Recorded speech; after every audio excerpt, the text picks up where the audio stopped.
Thank you. Good morning. Today we are here to announce the long-awaited approval of the Human Rights Administration's HRA procedure that addresses transgender discrimination within the HRA.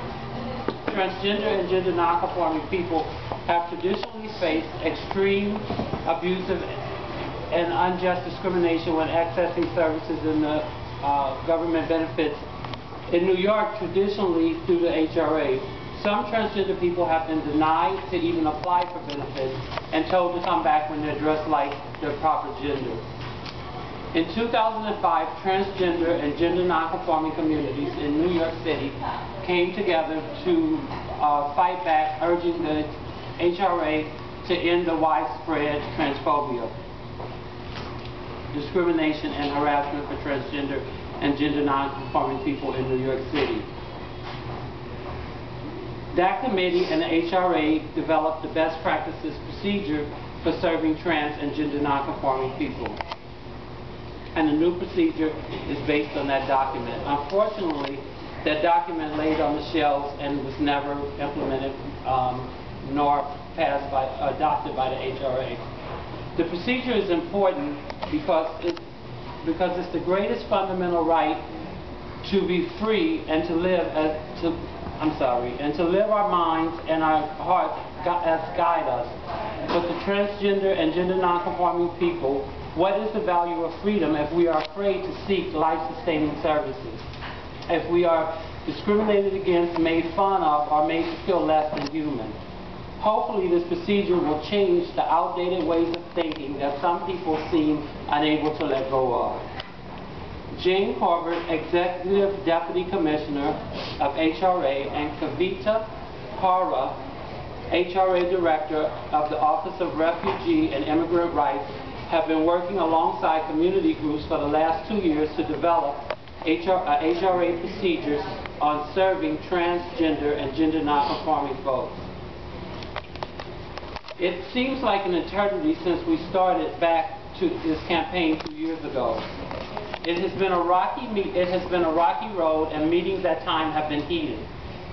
Many times in the process, we felt our voices were not being heard. Eventually, we were able to work past our differences and hash out a plan that would lead to the passage of this procedure. In New York City and nationwide, transgender and gender-conforming people are unrelentingly fighting and have continuously been heard. A number of laws and policies and procedures have been passed in the last few years, providing the much-needed protections for transgender and gender nonconforming people. For the first time in history, a member of the White House staff is a transgender woman. The nation's attitude toward transgender and gender nonconforming people is changing. Our elected officials and others in authority have been put on notice and have answered the call. We are grateful that the HRA decided to pass the procedure. In order for transgender rights to keep evolving, we must be able to access life-sustaining benefits such as public assistance. While approval of the HRA procedure is a major win, it is only the beginning. As the great poet and freedom fighter Audre Lorde once said, even the smallest victory is never to be taken for granted. Each victory must be applauded. We will continue to fight to have our voices heard. We will continue to fight when we feel we are not receiving equal treatment. We will continue to fight to improve our daily lives. Today, we would like to publicly thank the HRA for hearing our voice, those elected officials who stepped up to the plate, and our allies who continue to fight with us in our struggle, to fight with us side by side for equality. I'd like to leave you with a quote by Dr. Martin Luther King. Whatever affects one directly affects us all indirectly. I can never be what I ought to be until you are what you ought to be. This is the interrelated structure of reality. Thank you.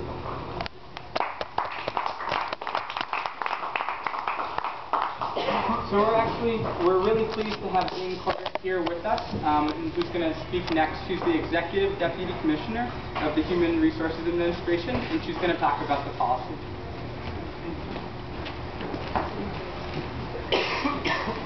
Thank you. This day has been a long time coming. I know for the Transjustice Committee it seemed longer than they ever imagined it would be. However, it took a long time collaborating and making sure that this was the best it could be. First, there was a lot of time back and forth with the committee to finally get a draft that we felt was representative of all the needs of the Transjustice Committee, and that we felt had a chance of becoming a procedure around which we would do training. And what I mean by that is the document referred to from back in 2005 was this thick. It was never going to be trained around in that form because it was huge. We got it down to what are the essentials and how do you get the message over so that we really change the attitudes of people where they need to be within HRA. When I first sent this around, other than I felt that we were going to get we could get a negative reaction within HRA, and I have to say there was not one negative reaction. In fact, the amazing thing was we felt that, and I believe the Transjustice Committee did, some of the changes made by different areas of the agency actually improved the procedure. They were very empathetic, felt this was very important, and there are areas now who are, as we speak, preparing to train around this and feel that all of their workers really need to hear this, and I think that's exactly what we wanted to have happen at the end. So I think it was a great collaboration.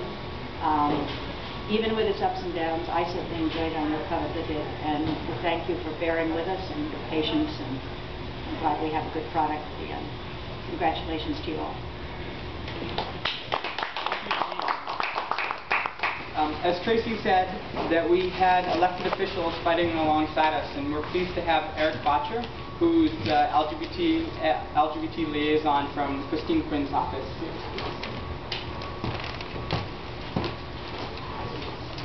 I'm going to read a statement from the speaker. This is a great day for our community. After working closely with community advocates, the city's Human Resource Administration has approved a new policy for serving transgender and gender non-conforming clients. I'm proud to have played a role in the adoption of this policy, and I stand ready to work with the community further on this and many other issues that we face. I want to thank Mayor Bloomberg, HRA Executive Deputy Commissioner Jane Corbett, HRA Commissioner Robert Dorr, HRA Director of Office and Refugee and Immigrant Affairs, Kadava Paria, for making this possible. I applaud the Audre Lorde Project, Housing Works, Queers for Economic Justice, and the Sylvia Rivera Law Project for their tireless advocacy that resulted in the adoption of this policy. It's important for all New Yorkers to be treated with respect and dignity, especially when accessing critical city services. Thank you. Thank you, Eric. Thank you, Christine Quinn, and all of the elected officials that worked with us to get the policy and procedure passed. Finally, we're going to close with Jen from Transjustice talking about why this policy, why this procedure is so vital and important to our community.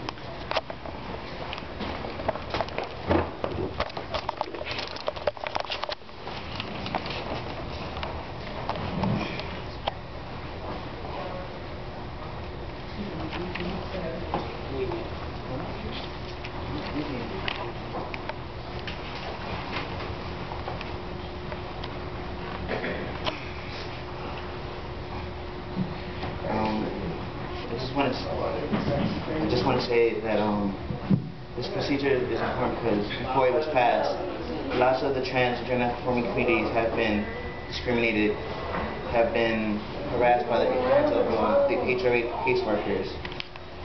But now that it has been passed, we can look forward to continuing the work and making sure the implementation of the procedure and making sure that trainings happen.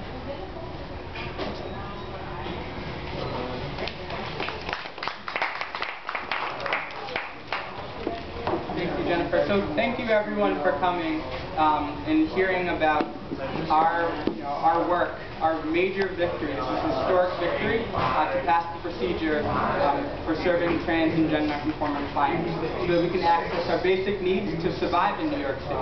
This is about accessing real basic needs to be able, while during the recession, live in this city. So, and we want to thank all the people that we worked with, Jane Corbett, Kavita, Eric Botcher, for being tireless in their efforts to make sure this happens. Thank you.